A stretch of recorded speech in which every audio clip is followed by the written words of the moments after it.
नमस्कार, आप देख रहे हैं अखाड़ा। मैं हूं आपके साथ राहुल सौमित्र। आज जिस पर हम बहस करने जा रहे हैं वो विषय ये है कि कल नमाज बंद था और आज भागवत क्यों बंद कर दिया गया। उत्तर प्रदेश में इन दिनों सबसे पहले हनुमान जी की जाति पूछी गई, आज तो जाति प्रमाण पत्र का आवेदन भी कर दिया गया। असल में 3 राज्यों में जो भारतीय जनता पार्टी की हार हुई है उसके बाद उत्तर प्रदेश में एक माहौल सा बनने लगा। लोग हनुमान जी की जात पूछने लगे, हनुमान जी की जात के लिए आवेदन पत्र भी अप्लाई किया गया। और कल नोएडा से खबर यह आई कि तकरीबन 200 लोग नमाज अदा करने जा रहे थे, उन्हें रोक दिया गया। वो ग्रेटर नोएडा अथॉरिटी का पार्क था, वहां पे यह कह दिया गया कि भाई लोगों को प्रॉब्लम है, आप लोग यहां नमाज ना पढ़िए। पहले 2 लोग आए, उसके बाद 200 लोग आए, प्रॉब्लम हो सकती है, आप परमिशन लीजिए। परमिशन लेने गए तो उन लोगों को परमिशन सिटी मैजिस्ट्रेट ने दी नहीं। कल खूब हंगामा हुआ। आज ग्रेटर नोएडा में ग्रेटर नोएडा अथॉरिटी का ही पार्क था, उसमें भागवत कथा चल रही थी, कलश यात्रा निकलने वाली थी, सब लोग आ गए थे। इसी बीच तमाम लोग वहां पहुंचे, यानी प्राधिकरण के अधिकारी, उन्होंने टेंट पंडाल सब हटा दिया, उखाड़ के फेंक दिया और जितनी भी महिलाएं आई थी उन्हें वहां से जाने के लिए कह दिया गया। तो सवाल यही है कि जिस उत्तर प्रदेश में बड़े सौहार्द से, आपसी सामंजस्य से आप नमाज भी अदा कर रहे थे और आप भागवत कथा भी सुन रहे थे, लेकिन ऐसा एक बारगी क्या हो गया? इसके पीछे का राज क्या है? कहीं कोई राजनीति तो नहीं है, कहीं कोई पॉलिटिकल माइलेज तो नहीं लेना चाहता है, क्योंकि चुनाव 2019 के बेहद करीब हैं। ठीक है, इसके पीछे समझना यह भी होगा कि आखिर बार बार उत्तर प्रदेश के बीजेपी के बड़े नेता क्यों भगवान की जाति पूछ रहे हैं। हमारे साथ इसी मुद्दे पर बहस होगी और तमाम खास मेहमान हमारे साथ जुड़े हुए हैं। भारतीय जनता पार्टी से तूरत जैदी साहब हैं, आपका तूरत जैदी साहब बहुत स्वागत है। डॉक्टर मुन्ना अलवी हैं, समाजवादी पार्टी के नेता हैं, मुन्ना अलवी जी आपका भी बहुत स्वागत। सामाजिक कार्यकर्ता और शिक्षाविद हैं सदफ फरीद साहब, आपका भी बहुत स्वागत सदफ फरीद जी। और रोहित चौधरी थोड़ी देर में जुड़ जाएंगे। और एम अशरफ मुस्लिम स्कॉलर हैं, आपका भी बहुत बहुत स्वागत। और हमारे साथ सुब्रत त्रिपाठी जी भी जुड़े हैं, पूर्व डीजी हैं, आपकी राय बेहद मायने रखेगी। सुब्रत जी आपका भी बहुत स्वागत। तूरत जैदी साहब, ये हो क्या रहा है समझना ये मैं चाहूंगा, क्योंकि मायावती ने भी आज कह दिया, साफ क्लियर कह दिया, कल आपने नमाज पर पाबंदी लगा दी, 200 लोग आए, उन्हें नमाज नहीं पढ़ने दिया गया। आज भागवत कथा में लोगों को भागवत से पहले टेंट पंडाल आप उखाड़ के फेंक दिए। अब नमाज आदमी ग्रेटर नोएडा में नहीं पढ़ेगा, अथॉरिटी के पार्क में नहीं पढ़ेगा, या फिर भागवत कथा अथॉरिटी के पार्क में नहीं करेगा तो क्या पाकिस्तान में करेगा? अगर उन लोगों की भावनाओं को भी देखिए, अगर आपको प्रॉब्लम थी तो आप ऑन द स्पॉट उनको परमिशन दे देते, कुछ कह देते, समझा देते। क्यों लड़ाने पे उतावले हैं दोनों पक्षों को, क्यों ऐसा करना चाह रहे हैं आप? राकेश जी, मेरा नाम राहुल है। ठीक है राहुल जी, सबसे पहले मैं आपकी वाकपटुता के लिए आपको धन्यवाद देना चाहता हूँ। नहीं, कोई वाकपटुता नहीं, सीधा सवाल है। आपने घुमा के पूछा कि नमाज पार्क में हो रही थी। नमाज पार्क में होने की जगह नहीं है, नमाज के लिए मस्जिद मखसूस है। और अगर हमें किसी सार्वजनिक स्थल पे नमाज पढ़नी होती है तो शरई तौर पे हमारे पे वाजिब हो जाता है कि जिसकी जगह हो हम उससे परमिशन लें। बगैर परमिशन के हम नमाज नहीं पढ़ सकते।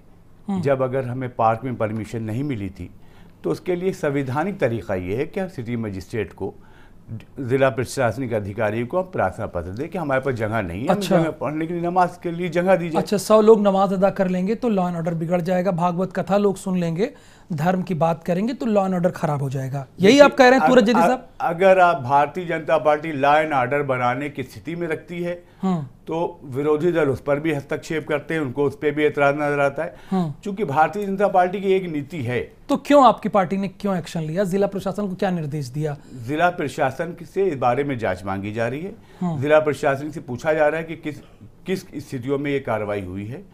अगर किसी को आपत्ति थी नमाज पढ़ने पर, उसे अपनी आपत्ति दर्ज कराई तो मुसलमानों पे वाजिब हो जाता है कि नमाज पढ़ने के लिए परमिशन ले। अगर परमिशन लिए बगैर नमाज पढ़ने तो वो नमाज नहीं हो पाएगी, सिर्फ कसरत कहलाएगी। यानी कोई मंशा नहीं है, आपने दोनों लोगों को रोका, हिंदू को भी रोका, मुस्लिमों को भी रोका। गलत तरीके से वो लोग कर रहे थे, परमिशन नहीं लिए थे। उत्तर प्रदेश में परमिशन लेना पड़ेगा, यही है ना? संविधान कहते तो हैं कि आप राम मंदिर बना देंगे बिना परमिशन की। सुप्रीम कोर्ट का इंतजार नहीं कर रहे हैं आप, सुप्रीम कोर्ट का इंतजार नहीं कर रहे। सुप्रीम कोर्ट का इंतजार ना किया होता तो अब तक राम मंदिर बन चुका होता। हम संविधान का पालन कर रहे हैं, सुप्रीम कोर्ट से यही निवेदन कर रहे हैं कि शीघ्र से शीघ्र निर्णय दें ताकि भव्य राम मंदिर का निर्माण हो सके। तो भव्य राम मंदिर का निर्माण हो सके उसके लिए आप सुप्रीम कोर्ट लेकिन कह तो रहे हैं कि मंदिर हम ही बनाएंगे, तो थोड़ा वेट कर लीजिए, इंतजार कर लीजिए। मालूम है ना कि सुप्रीम कोर्ट हमारे हक में फैसला देगा। कैसे सूरज जैदी साहब कैसे मालूम? अंतरात्मा की आवाज है। अच्छा, और इसी अंतरात्मा की आवाज ने नमाज लोगों को अदा करने से मना कर दिया और नमाज अदा करने से मना नहीं किया राहुल जी। हाँ, और भागवत कथा हो रही थी उसको आपने मना कर दिया। शब्दों का चयन करें। नमाज अदा करने भागवत कथा हो रही थी उसको नमाज अदा करने से राहुल जी नहीं मना किया, असंवैधानिक तरीके से पढ़ने को मना किया गया। शासन से अनुमति सार्वजनिक स्थान पे चाहिए होती है नमाज पढ़ने के लिए। मैं मुसलमान हूं, मुझे मालूम है नमाज की क्या अहमियत है और नमाज किन शर्तों पे अदा की जा सकती है। डॉक्टर मुन्ना अलवी साहब जी, इनको सब कुछ मालूम है और सब संविधान के दायरे से सब कुछ कर रहे हैं। हनुमान जी की जाति भी जो पूछ रहे हैं, प्रमाण पत्र दे रहे हैं, वो भी संविधान के दायरे से। सुप्रीम कोर्ट में मामला है राम मंदिर का, हम ही बनाएंगे, वो भी संविधान के दायरे में है। और नमाज अदा करने से भी रोक रहे हैं और भागवत कथा सुनने से भी लोगों को रोक रहे हैं। देखिए, सीधा सा मेरा आपका सीधा सवाल है और विचार आप चाह रहे हैं। मैं सीधी सी बात जानता हूं, क्या 2014 से पहले हिंदुस्तान के अंदर नमाजें नहीं पढ़ी जा रही थीं?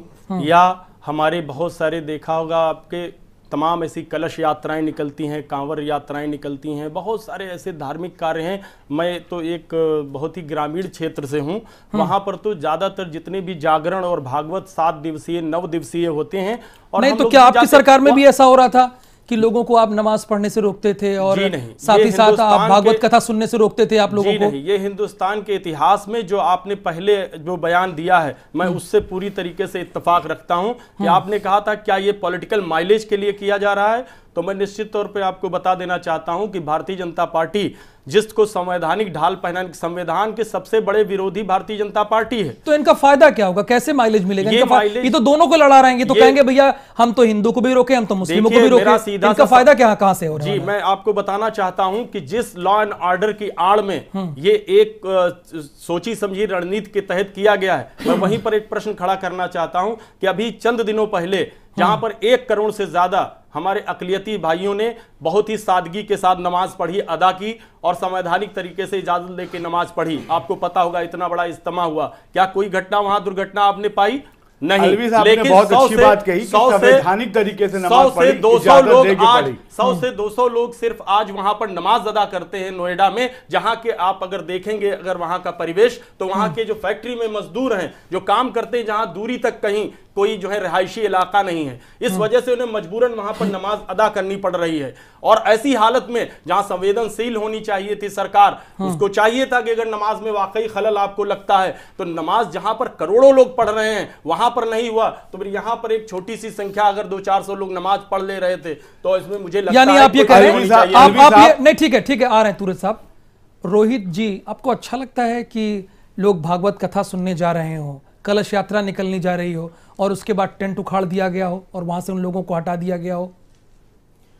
ये घटना जो भी है बहुत ही निंदनीय घटना है। और सबसे बड़ी बात यह है कि आज जब बीजेपी की शासन की सरकार है उत्तर प्रदेश में और मुख्यमंत्री योगी आदित्यनाथ, महाराज योगी आदित्यनाथ जी मुख्यमंत्री हैं, तब अगर कोई पूजा करने से रोकता है या कोई टेंट मंदिर का उखाड़ता है तो बहुत ही निंदनीय बात है। इसमें तो हम लोग, आज हमारे पास शब्द नहीं है कुछ भी कहने के लिए, इस सरकार की निंदा करने के लिए कि जो सरकार सिर्फ राम मंदिर के मुद्दे पर सत्ता में आई हो, जो सरकार सिर्फ कांवड़ियों के मुद्दे पर सत्ता में आई हो, जो सरकार पंडितों के, ब्राह्मणों के जो पलायन कश्मीर के अंदर से हुए हैं उनके अधिकार को वापस दिलाने के लिए सत्ता में आई हो, जो सरकार पूर्ण रूप से हिंदुत्व की सरकार कही जा रही हो, और हिंदुत्व की इस सरकार में यदि आज ये घटनाएं हो रही हैं तो मुझे लगता है तत्काल पूरी सरकार को, पूरी कैबिनेट को इस्तीफा दे देना चाहिए। इस्तीफा मांग रहे सूरज जैदी साहब आपसे सीधे? हमें हंसी आ रही है रोहित जी के विचार पर। हाँ, लेकिन उन्होंने व्यक्त कर दिया, अगर उत्तर प्रदेश की सरकार, आज मेरे विचार पे हंसी आ रही है, आज मेरे विचार पे हंसी आ रही है। 3 जगह पर 3 राज्यों में इस तरीके की हार होने के बावजूद ये लोग कोई नसीहत नहीं हासिल कर रहे हैं। तब हंसी नहीं आई आपको? मैनिफेस्टो में राम मंदिर का मुद्दा रखा था, तब हंसी नहीं आती है आपको? कुंभ की बात होती है तब हंसी नहीं आती है आपको? आज जब मैं अब हिंदुत्व की बात कर रहा हूँ, हिंदुत्व के अधिकारों की बात कर रहा हूँ, तो आपको हंसी आती है? शर्म करिए। हम हिंदुत्व के अधिकार का कहां हनन कर रहे हो, कहां मुस्लिम के अधिकार का हनन किया? कहा हिंदू के अधिकार पार्टी का, अरे आप तो जनों कोर्ट के ऊपर पहनते हैं। कांग्रेस की राजनीति हम जानते हैं। मानसरोवर के दर्शन करने जाते हैं राहुल गांधी तो होटल में बैठ के नॉनवेज खाते हैं। एक मिनट सूरज जैदी साहब, ये कांग्रेस के प्रवक्ता नहीं है। एक मिनट, ये महामंत्री है हिंदू युवा वाहिनी के। चुका था सिर्फ मंदिर के दर्शन करने से 3 राज्यों में सरकार बना लिए है। 3 राज्यों में सरकार बना ली है। आप चाहते हैं संविधान का हनन हो, हिंदू की ताकत को आजमाना चाहते हैं। हंसी आ रही है। इस रिकॉर्ड को ऑनलाइन, इस बयान को रिकॉर्ड किया जाए राहुल मैत्री जी। और मैं चाहता हूं कि चुनाव के मुद्दे पर जब कोई हिंदू की बात हो तो इनकी ये बात दिखाई जाए ऑन रिकॉर्ड कि इनको हंसी आ रही है। रोहित जी बहुत अच्छे वक्ता हो सकते हैं। नहीं, वक्ता नहीं, सीधा जवाब दीजिए। अरे ये सीधा जवाब दीजिए आप। भारतीय जनता पार्टी संविधान का पालन करा रही है। यदि हिंदुओं को नकारा गया और हिंदुओं की विचारधारा पे, हिंदुओं के टैग उखाड़ने पे, हिंदुओं की पूजा पाठ को खंडित करने वाले सवाल ही नहीं। भारतीय जनता पार्टी पूजा पाठ का सम्मान करती है। भारतीय जनता पार्टी रामलला के संकल्प पे मंदिर वहीं बनाएंगे और हम ही बनाएंगे। उखाड़ कब बनाएंगे? एक युवा की आवाज है, एक युवा की आवाज है। सुन रहे हैं कब बनाएंगे आप? की आवाज सुनिए। राम मंदिर वहीं बनेगा। चलिए वहीं बनेगा, देख लेंगे। लोग हैं जो 19 में आपके साथ थे। एमएम अशरफ साहब ठीक है, मुस्लिम स्कॉलर है। अरे रोहित जी, लेकिन ये साथ इस तरह से नहीं होगा। यदि आपको हंसी आएगी, होश में आ जाइए, होश में आ जाइए, होश में आ जाइए। कथा तो होने नहीं दे रहे आप। एक मिनट, रोहित चौधरी की बात करेगा, हम उसके साथ हैं। थप्पा या मोहर नहीं लगी है। अरे आप भागवत कथा तो होने नहीं दे रहे साहब। आप राम मंदिर बाद में बनाइएगा, भागवत कथा तो कम से कम हो जाने दीजिए। आप लोग 200 लोगों को नमाज अदा करने लीजिए। माफी मांगिए, पहले माफी मांगिए। आप पहले माफी मांगिए। आपको हिंदुत्व पे हंसी आ रही है, आप माफी मांगिए। माफी मांगिए। दुनिया का सबसे बदतमीज इंसान होगा कैसे हिंदुत्व पे हंसने वाले। आज देखिए कहां हमें आपके वक्तव्य पे हंसी आ रही है। आपके विचार हिंदुत्व हमारी आत्मा को दबा रहे। को वापस लीजिए। हिंदुत्व को आप ललकार रहे हैं। हिंदुत्व को नहीं ललकारोगे। रोहित चौधरी हिंदू की रक्षा करने के लिए भारतीय जनता पार्टी है। आप भारतीय जनता पार्टी के ऊपर किसी भी व्यक्ति नहीं कर सकते हैं। आपको हंसी आ रही है, हंसी आपके वक्तव्य आ रही है। भारतीय जनता पार्टी पे उंगली उठा रहे हैं। देखिए ये एक युवा की आवाज है, सुनिए एक मिनट। सूरज जैदी साहब, रोहित जी आपकी बात सुन ली गई। आपका गुस्सा जायज है रोहित जैदी साहब, ठीक है आपका उखाड़ फेंकेंगे। ठीक है, आपका गुस्सा जायज है। एक मिनट सूरज जैदी साहब, हो गया आपका जवाब, आपका जवाब हो गया। जनता पार्टी को आप चैलेंज कर रहे हैं। हिंदू की रक्षा करने वाला, देश के सम्मान की रक्षा करने वाला, संविधान की रक्षा करने वाला एक ही पार्टी है, एक ही व्यक्ति है, मोदी जी है। पूजा भागवत बंद कराई गई है, उस पर जवाब दीजिए। पूजा भागवत जवाब दीजिए। किस स्थिति में बंद कराएंगे? माफी मंगवाएंगे आप पूछिए। आप माफी मंगवाएंगे? सारी कार्रवाइयां आगे पुलिस बिल्कुल होगी। मंगवाइए। चलिए सूरज जैदी, रोहित जी सूरज जैदी साहब प्रॉमिस कर रहे हैं कि माफी भी मंगवाएंगे और वहां पर भागवत कथा भी होगी। हो गया और दूसरे लोग भी हैं। सूरज जी मैं आपके पास आ रहा हूं। घुमा रहे नहीं आपके पास शांति नहीं, आपके पास आ रहा हूं। एमएम अशरफ साहब, रोहित चौधरी बहुत युवा हैं, हिंदू युवा वाहिनी से हैं, यानी इन्हीं की सरकार है। मुख्यमंत्री योगी आदित्यनाथ पहले हिंदू युवा वाहिनी चलाते भी थे, अभी भी उसके हैं। ये बताइए इतना गुस्सा युवा में है, इतना गुस्सा है? मैं इनकी फीलिंग की कदर करता हूं। मेरे नजदीक अगर उस पार्क में कोई लॉ एंड ऑर्डर, कोई चीज डिस्टर्ब नहीं हो रही थी तो ना वहां नमाज जो वीक में एक बार होती थी उसको भी मना नहीं करना चाहिए था। और कम से कम ये कथा जो प्रोग्राम शुरू हुआ था, जो 1 हफ्ते या 9 दिन का, जितने दिन का भी रहा होगा, इससे कोई आफत नहीं आ रही थी। सवाल है कि आप इस तरह का माहौल क्यों पैदा कर रहे हैं? क्या जरूरत है आपको जबरदस्ती? कल आपने ये कर दिया, वो तो इशू कल पीछे रह गया, आज आप दूसरी चीज लेके आ गए। इससे नुकसान किसको है? तो ये मैनेज करने के लिए लेकर आए क्या? इस बात को सोचने की जरूरत नहीं है। आप जो है हनुमान की जो है जात कहते हैं, हनुमान जी की जात बताने के लिए उसमें एक मुस्लिम लाके खड़ा कर देते हैं और उसमें चुपचाप रहिए। पहले बात सुनिए, उसमें आप जो है उसमें बुक्कल नवाज जैसे लोग बताते हैं मुसलमान है। स्वागत तो करते हैं लेकिन काम नहीं कर रहे हैं। एक्शन नहीं ले पाते। सूरज जैदी साहब पार्टी को एक्शन नहीं, बिल्कुल आपका बयान बिल्कुल होने स्वागत दीजिए, योग्य, बिल्कुल लॉ एंड ऑर्डर बिल्कुल बनी अगर होती नहीं, ऐसा नहीं था, ऐसा नहीं था। अरे एक मिनट सुब्रत त्रिपाठी जी, सुनिए एक मिनट आ रहा हूं। एक मिनट सूरज जैदी साहब, कोई मना नहीं है, कोई मना एमएम अशरफ साहब, एक मिनट दोनों लोग बिल्कुल मना नहीं है। चलिए पूर्व डीजी हैं सुब्रत त्रिपाठी का कमेंट ले लेते हैं। सुब्रत त्रिपाठी जी यहां पर सूरज जैदी साहब बैठे हैं, भारतीय जनता पार्टी के नेता हैं। ये कह रहे हैं लॉ एंड ऑर्डर को मेंटेन करने के लिए हमने 200 लोगों को नमाज पढ़ने से मना कर दिया। भागवत कथा वहां पर हो रही थी, उसको रोक दिया क्योंकि लॉ एंड ऑर्डर बड़ा खराब हो जाता। नोएडा का और उत्तर प्रदेश का, इसलिए रोका इन्होंने? देखिए, लॉ एंड ऑर्डर का भागवत कथा से और नमाज से कोई मतलब नहीं है। अगर लॉ एंड ऑर्डर के लिए किया गया तो हनुमान जी का जात निर्धारण किस लिए किया गया? उसमें कौन से लॉ ऑर्डर बाधा हो रही थी? केवल भाजपा के ही नेता कोई मुसलमान बता रहा है, कोई जाट बता रहा है, कोई दलित बता रहा है, कोई दलितों से भी और नीचे बंदर बता रहा है, कोई ठाकुर बता रहा है, कोई ब्राह्मण बता रहा है। केवल एक ही पार्टी नेता जात निर्धारण में लगे हैं।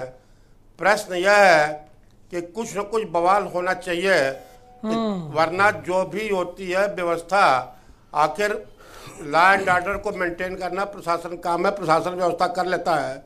कोई धारा 144 नहीं लगी है। अच्छा सुब्रत जी, क्या माहौल में सुब्रत जी, मैं आपसे ये जानना चाहता हूँ, पैदा करने के लिए और पोलराइजेशन के लिए ये सब चीजें की जा रही हैं। सुब्रत जी, मैं आपसे लॉ एंड ऑर्डर करपात्री जी महाराज, अनंत श्री विभूषित करपात्री जी महाराज ने बहुत पहले आरएसएस को चुनौती दी थी कि आरएसएस सनातन मर्यादाओं को ध्वस्त कर रहा है, संघ सनातन मर्यादाओं को ध्वस्त कर रहा है। यह चुनौती किसी नास्तिक की दी हुई नहीं है, यह सनातन धर्म के सबसे बड़े मान्यता प्राप्त विद्वान अनंत श्री विभूषित करपात्री जी महाराज की है। और उन्होंने तत्समय सरसंचालक श्री माधव शिवराव गोलवलकर जी को शास्त्रार्थ की चुनौती दी थी, जिसको यह कह करके उन्होंने अवॉइड किया था। जो करपात्री जी महाराज कहे वह सच है। हम तो धर्म को नहीं जानते, धर्म के हम रक्षक हैं। हमारा काम केवल बाढ़ है, खेत की रक्षा करना है। सुब्रत जी परमिशन की बात ये कर रहे हैं कि परमिशन लेनी चाहिए थी, कोई मतलब नहीं है। ये परमिशन की बात कह रहे हैं, क्या तुरंत परमिशन नहीं मिल सकता था? क्या धारा टेंट उखाड़ना जरूरी था? परमिशन कितने दिन पहले लेनी चाहिए? परमिशन तुरंत क्यों नहीं मिल सकता था? तो ये तो टेंट उखाड़ दिए। कौन सी लॉ एंड ऑर्डर खराब थी? कौन सा दंगा चल रहा था? कौन सा जुलूस निकल रहा था? कौन सा धरना निकल रहा था? बिल्कुल एग्रीड उनकी बात। परमिशन करना देना, याद कीजिए भागलपुर के दंगे में हाई कोर्ट ने कहा है कि डीएम का काम फोर्स लगा के लॉ एंड ऑर्डर की व्यवस्था करना है, न कि परमिशन रिफ्यूज करना है। भागलपुर के दंगे में पटना हाई कोर्ट ने जजमेंट दिया है। अभी सिंगल बेंच का जजमेंट आया था ममता बनर्जी वाले केस में, वह भी यही आया था, जिसको कि डबल। सुब्रत जी, इसके पीछे वजह क्या हो सकती है? कल नमाज पढ़ने से रोका गया और आज भागवत कथा को रोक दिया गया। चाहता है तो लॉ एंड ऑर्डर मेंटेन रहता है। क्या वजह हो सकती है? अधिकारी कंट्रोल में, सबसे बड़ी वजह ये पत्ता नहीं खड़का, सरकार के कंट्रोल में अधिकारी बिल्कुल नहीं है। क्या वजह हो रहा है? अयोध्या में मायावती जी के जमाने में पत्ता नहीं खड़का, न तो गोली चलानी पड़ी न कुछ करना पड़ा। गोली भी रंगबाजी के लिए चलाई जाती है और मस्जिद भी रंगबाजी के लिए गिराई जाती है। Law and order maintain police करना चाहे तो मायावती जी के जमाने में बिना एक गोली चलाए लॉ एंड ऑर्डर मेंटेन रहा। तो इसके पीछे वजह क्या हो सकती है ऐसा करने के पीछे? क्या सरकार की अफसर सुन नहीं रहे हैं, या सरकार जैसा कह रही है वैसा कर रहे हैं? अफसर, अधिकारियों पे कोई कंट्रोल नहीं रह गया है और इसी वजह से माहौल खराब है। ऐसा है कि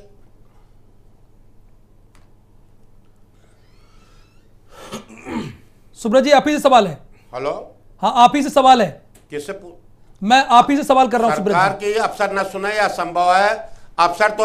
अफसर तो सरकार की इतनी सुनते हैं कि जब योगी जी ने जरा सा तेवर दिखाया तो गाय का मांस छोड़िए बकरे का मांस बिकना बंद हो गया।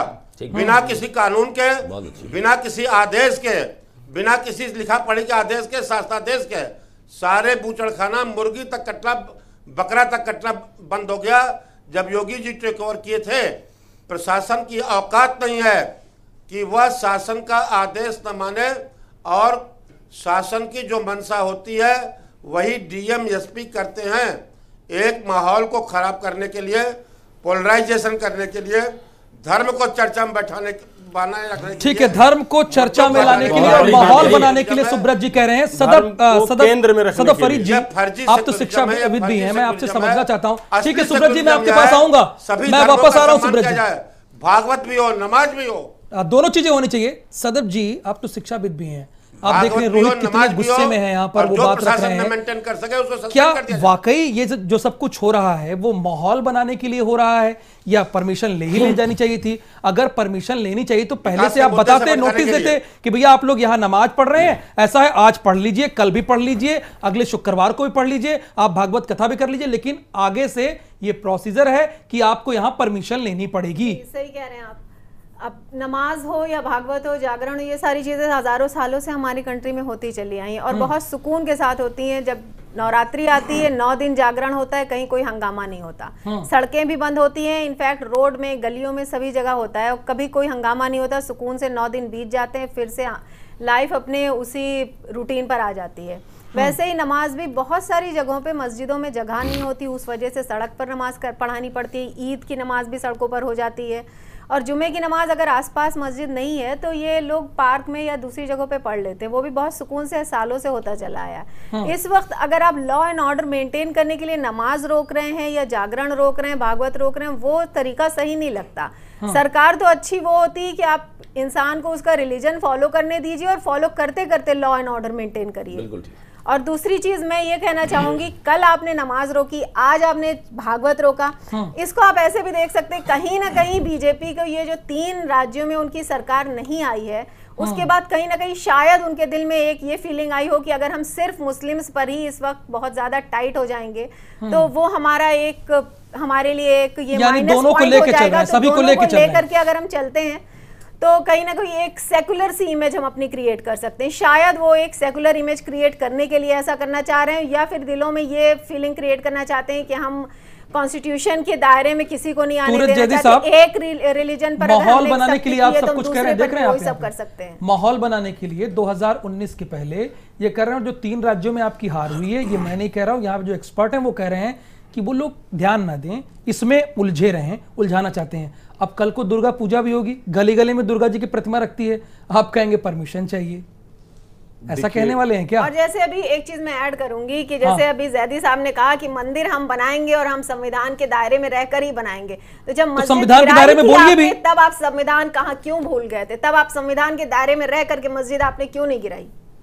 उस वक्त भी तो भारत में संविधान, चलिए उस पर बात करेंगे, लेकिन सूरज जैदी साहब इसका जवाब दीजिए। देखिए, संविधान की रक्षा करने के लिए आपको याद होना चाहिए कि मुलायम सिंह यादव ने कारसेवकों पे गोलियां चलाई। मुलायम सिंह यादव पे आप पहुंच जाते हैं, अभी मुलायम सिंह यादव को कहां पहुंच रहे हैं? जब सरयू का पानी, आज विषय क्या मुलायम सिंह यादव के खून से सरयू का पानी लाल हुआ था, वो तिथि आपको याद है? तो वो मुन्ना जी, मुन्ना जी, यानी आप बदला ले रहे हैं। संविधान की रक्षा, एक मिनट, नेताजी ने करके दिखाया था। अशरफ साहब, एक मिनट, ऊपर लोगों ने आपत्ति लगाई। अच्छा, ठीक है, दो से भटकाने की राजनीति कर रहे हैं। अच्छा, दूसरे के गलत काम से प्रेरित होंगे, अच्छे काम से नहीं होंगे। वो गलत काम किए तो हम भी गलत काम करेंगे, 4 ये कह रहे हैं आप बिल्कुल फंसाने की कोशिश ना की। आप बिल्कुल वही कह रहे हैं कि मुलायम सिंह यादव ने वो किया, जवाब भी वो कर रहे हैं। आप सुनिए, धैर्य के साथ सुनिए। हाँ। नमाज के ऊपर स्थानीय लोगों ने थाने में प्रार्थना पत्र दिया कि यहाँ पर पार्क में आवागमन में प्रॉब्लम हो रही है। संबंधित थाने ने और एसडीएम ने वहां पर यह कहा कि वहां कौन सा काउंटर जवाब इसमें आपने नोटिस जो है अलवी साहब, आपने नोटिस फैक्ट्रीज मालिकान को दी है कि अपने एम्प्लॉइज से बोलिए कि यहां नमाज ना अदा करें। अगर वहां लैंड ऑर्डर इशू था, कोई गलत काम हो रहा था, आप उनके खिलाफ एक्शन करते। ये कोई तरीका थोड़ी कि आप वहां जो है फैक्ट्रीज को उनको जो फैक्ट्रीज हैं नहीं, उनके मालिकों की अनुमति से वहां नोटिस सरकार का एम्प्लॉय हो, नमाज उनको नोटिस किया गया कि बताएंगे, वो आप बताएं इल्लीगल तरीका, आप बताएं आप अशरफ साहब, आप मुसलमान हैं जी, आप क्या मेरे घर में मेरी इजाजत के बगैर नमाज पढ़ेंगे? सरकार आप मेरी इजाजत के बगैर मेरे घर में नमाज पढ़ लेंगे? अरे वो किसी का घर नहीं था, प्राधिकरण का पार्ट था। अशरफ साहब, वो प्राधिकरण का पार्ट था, संवैधानिक तरीके से सरकार की संपत्ति आप प्रार्थना पत्र रोक दी, जागरण रोक दिया, इजाजत मांगी। आप इसमें क्या चाहते हैं? इस मुल्क के अंदर खराब करना चाह रहे हैं, माहौल आप लोग खराब कर रहे हैं, आप खराब कर रहे हैं, कराना चाहते हैं। बिल्कुल आज देखो, आप रोक रहे गलत न्याय किया है। देश की बात करिए, देश को जो मुद्दे हैं आप वो दूर करना चाहते हैं। कराना चाहते हैं। मैं नहीं करा रहा हूं, आप करा रहे हो। आप करा रहे हैं। अगर योगी जी आप करा रहे हैं, ना होते, आप करा रहे हैं, स्थिति आज ना हो। आप करा रहे हैं, आप आपको करा सोचना रहे हैं। चाहिए इस तरह की बात को वजह करने की। आप लोग बाधी जी बैठे हुए पुलिस के डीजीपी हैं, क्या बोल रहे हैं वो? तो कोई जरूरत नहीं थी, पुलिस का क्या कह रहे हैं? कोई जरूरत नहीं थी। अरे सूरज जल्दी साहब, एक मिनट, सूरज जल्दी साहब, आपके घर की बात छोड़िए, वो प्राधिकरण का पार्क था, सरकारी पार्क था, वहां पर कोई आयोजन नहीं हो रहा था। अगर 200 लोग नमाज पढ़ ले रहे थे और 200 लोग भागवत कथा सुन ले रहे थे बैठ के आराम से शांति की तरीके से, बिल्कुल सही बात। टेंट उखाड़ देंगे आप, उसके बाद सफाई दे रहे हैं कि मेरे घर में आप नमाज पढ़ने आएंगे, आपके घर में कोई नमाज नहीं पढ़ने गया है। सुन लीजिए, आप बहुत शांति से सुनिए। नमाज पढ़ने पे आपत्ति नहीं, सभी धर्मों का सम्मान करते हैं पे आपत्ति नहीं, कलश यात्रा पे आपत्ति नहीं। आपत्ति इस बात पे थी नमाज पे कि स्थानीय नागरिकों ने पुलिस थाने वहां कहां से स्थानीय नागरिक आ गए और ट्रैफिक की समस्या कहां से आ गई? वहां यही मेरा सवाल था राहुल जी, कहां से यही वहां पे? मैंने आपकी बात से सहमत हूं राहुल जी। समाज के अंदर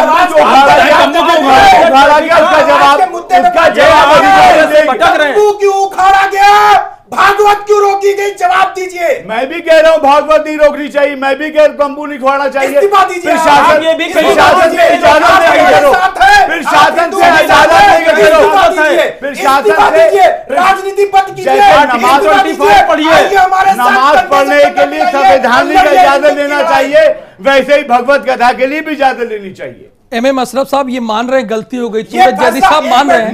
नहीं, अरे अभी आप ये कह रहे हैं, आप भाषा को आप गलत, एक लाइन इधर उधर नहीं बोल रहा हूँ सूरज जैदी साहब, एक लाइन में इधर उधर नहीं बोल रहा हूँ। मैंने कतई नहीं कहा, मैंने कहा कि माननीय योगी जी का ये न्याय प्रिय शासन था कि अगर अनुमति नमाजियों ने नहीं ली तो नमाज पढ़ने नहीं दी गई। और कथा में झूठ बोलने की अगर आप बात अनुमति करेंगे राहुल जी, आप तो ये तो आपको पता घर है में भी नमाज चलिए, एक छोटे से ब्रेक का वक्त है। पार्टी की पहचान कल नमाज को रोका गया और आज भागवत बंद क्यों किया गया, ये बहस लगातार जारी है। फिलहाल रुक रहे हैं एक छोटे से ब्रेक के लिए, फौरन हाजिर होते हैं।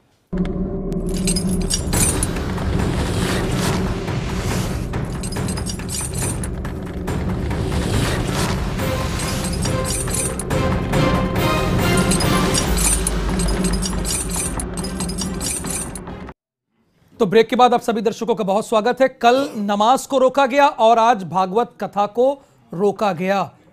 टेंट उखाड़ दिए गए, साथ ही साथ कलश यात्रा को रोक दी गई और सरकार की तरफ से भले ही कोई स्टेटमेंट ना आया हो, लेकिन जिला प्रशासन का यह कहना है कि इससे उत्तर प्रदेश का माहौल खराब हो रहा था। एक बारगी उत्तर प्रदेश सरकार और जिला प्रशासन को यह याद आई, वो जागे कि नमाज अगर आपको पढ़नी है कहीं किसी प्लेस में तो आपको परमिशन लेनी पड़ेगी, आपको भागवत कथा करनी है तो परमिशन लेनी पड़ेगी, दुर्गा पूजा में दुर्गा मां की प्रतिमा लगानी है तो आपको परमिशन लेनी पड़ेगी, क्योंकि इससे उत्तर प्रदेश का लॉ एंड ऑर्डर खराब हो रहा है। गोली मारी जा रही है, सीधे मार दिया जा रहा है, उससे लॉ एंड ऑर्डर मेंटेन है, कोई दिक्कत नहीं है, लोग पकड़ में नहीं आ रहे हैं, लेकिन इससे लॉ एंड ऑर्डर खराब हो रहा है। क्या रोहित जी आपको ये लगता है कि इससे लॉ एंड ऑर्डर खराब हो रहा है? अगर 200 से 500 लोग एक जगह बैठ के भगवान श्री कृष्ण के बारे में सुन लेते, जान लेते, समझ लेते, तो इससे लॉ एंड ऑर्डर खराब हो जाता। राहुल जी, मैं बहुत स्पष्ट बोलता हूं और बहुत स्पष्ट शब्दों में आपसे कहना चाहता हूं, ना जागरण के लिए परमिशन ली जाएगी, ना भागवत कथा के लिए परमिशन ली जाएगी, ना किसी भी प्रकार की धार्मिक गतिविधि करने के लिए परमिशन ली जाएगी। लॉ एंड ऑर्डर को कंट्रोल करना यह सरकार का कार्य है। हम हिंदुओं को ना बताएं कि हमें परमिशन लेनी है, हम किसी चीज की परमिशन नहीं लेंगे, और यदि लॉ एंड ऑर्डर इनसे ना समझ लो तो इस्तीफा दे दें, इस्तीफा दे दें स्पष्ट शब्दों में।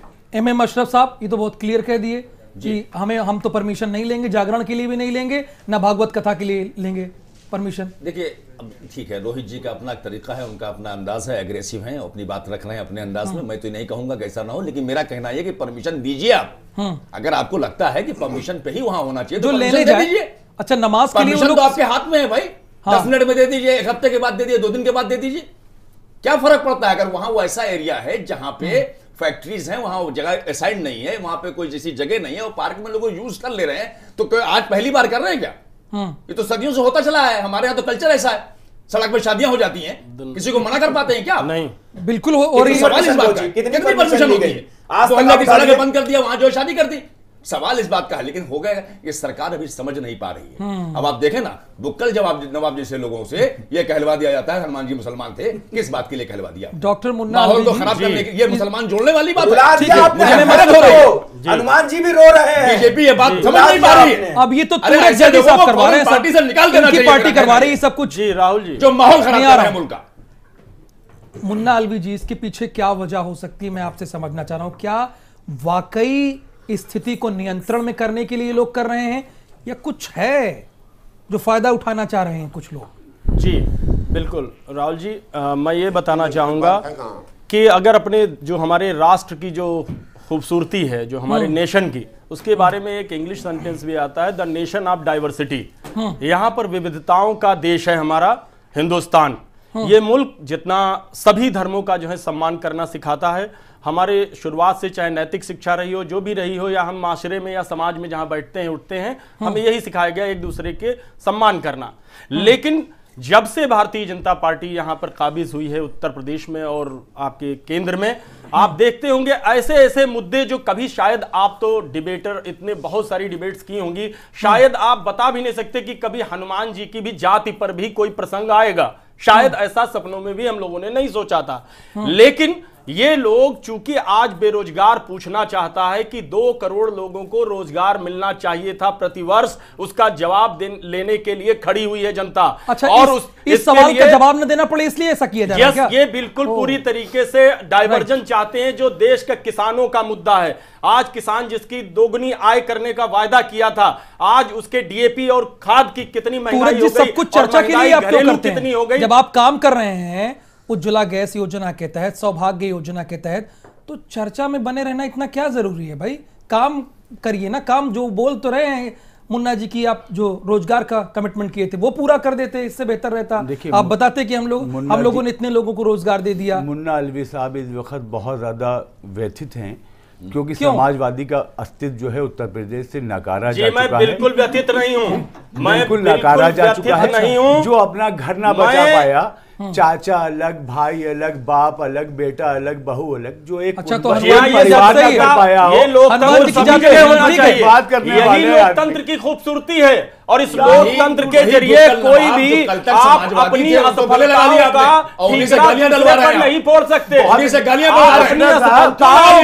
अगर कोई गले लगाएंगे, जनता ने आपको गले लगाया था, जवाब चाह रहे हैं, भगवान की जाति पूछेंगे, सूरज जैदी साहब भगवान की जाति पूछेंगे और भागवत कथा रोकेंगे, नमाज पढ़ने से रोकेंगे, ये भी एजेंडा है क्या? ये भी कोई छिपा एजेंडा है क्या? अपनी स्पष्ट बात बता दूं, अपना व्यक्तिगत आप भारतीय जनता पार्टी की बात बताइए। वीरवर हनुमान जी भारत के हर नागरिक के लिए आस्था का केंद्र है। अच्छा, जाट नहीं है, दलित नहीं है, मुसलमान नहीं है, नहीं, मुझे जानना है, मुझे नहीं पता है। भगवान की कोई जाति नहीं होती है, भगवान जात से बहुत ऊपर होता है। जो उन्होंने कहा वो गलत है, सांसद जी जिन्होंने बयान दिया वो कौन है? वो जाति का कहां से ले आया सर्टिफिकेट? एक सेकंड मुझे बोले, एक बैठक बुलाकर इस पर स्पष्ट कर लीजिए कि इस बार आप कोई भगवान की जाति ना बताएं कल से कैमरे पे। देखिए, वो उनका व्यक्तिगत विचार हो सकता है, बुक्कल नवाब साहब का, बुक्कल नवाब साहब का किसी मंत्री का व्यक्तिगत विचार हो सकता है। मेरा अगर आप विचार जान रहे हैं, मेरी सोच लगा दिया आपने नमाज, और जब आप उनके व्यक्तिगत विचार नमाज और भागवत कथा में आपने कार्रवाई क्या की अभी तक? एक मुसलमान हनुमान को मान रहा है तो हमको गले लगाई हुई है, तो फिर आपने कैसे कार्रवाई क्या की है अभी तक? भगवान को जमीन पर इंसानों की जातियों में बांट दिया, धर्म उनका बता दिया। भगवान इतनी गंदी राजनीति हिंदुस्तान के इतिहास में कभी देखने सुब्रत जी, एक मिनट आ रहा हूं आपके पास, आप सभी लोगों के पास। सुब्रत जी, क्या चर्चा में बने रहने के लिए और ध्यान हटाने के लिए इस तरह के मुद्दे लाए जाते हैं? क्या कहे जाते हैं शासन के द्वारा, प्रशासन को समझाया जाता है कि ऐसी? मैं पूछता हूं, एक मिनट सुन जाए। क्या किसी कोर्ट की परमिशन से बाबरी मस्जिद गिराई गई थी? क्या किसी मजिस्ट्रेट की परमिशन से यह सब चीजें हुई थी? क्या स्टेट गेस्ट हाउस कांड में हल्ला किसी की परमिशन से बोला गया था? क्या हाई कोर्ट में हल्ला किसी मजिस्ट्रेट की परमिशन से बोला गया था?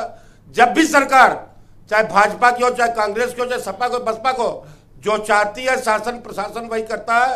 मायावती के रिजिम में बिना एक गोली चलाए, बिना लाठीचार्ज के बहुत मायावती जेलों के अंदर कितनी हत्या, मुद्दे को भटकाइए मत, मुद्दे को भटकाइए मत सर, प्लीज। मैं आज दुर्भाग्य है सुब्रत जी, आप कानून व्यवस्था के बारे में आपसे जानना चाह रहा हूं। पॉलिटिकल लोग बताने वाले हैं, पॉलिटिकल बात ना करिए, अपनी बात करिए। आज कोई हल्ला बोलने वाला नेता नहीं है। आज जनाधार से दूर लोग सड़क पर उतर करके जेल भरो आंदोलन चलाने की औकात नहीं रख रहे हैं। विपक्ष में कोई ऐसा नेता नहीं है जो जेल भरो आंदोलन चला सके, जिसकी वजह से मनमानी हो रही है। मनमानी क्यों होने दे रहे हैं? बहुत संक्षेप में, अब लास्ट राउंड में है। त्रिपाठी सर, आप कानूनी बातों करिए, आप पॉलिटिकल एनालिस्ट न बनिए, ज्यादा बेहतर है। आपकी अपनी सोच हो सकती है, किसी बारे में आप इस तरह से बात लेके ना आइए। होते हैं त्रिपाठी जी ने कहा कि एक मिनट, सूरज जी साहब, एक मिनट नहीं कर रहा है त्रिपाठी जी। उन्हीं ने कहा कि विरोधी दल में कोई ताकत नहीं है। मैं उनके इस बयान का स्वागत करता हूं कि वास्तव में योगी स्वागत दिखा दिया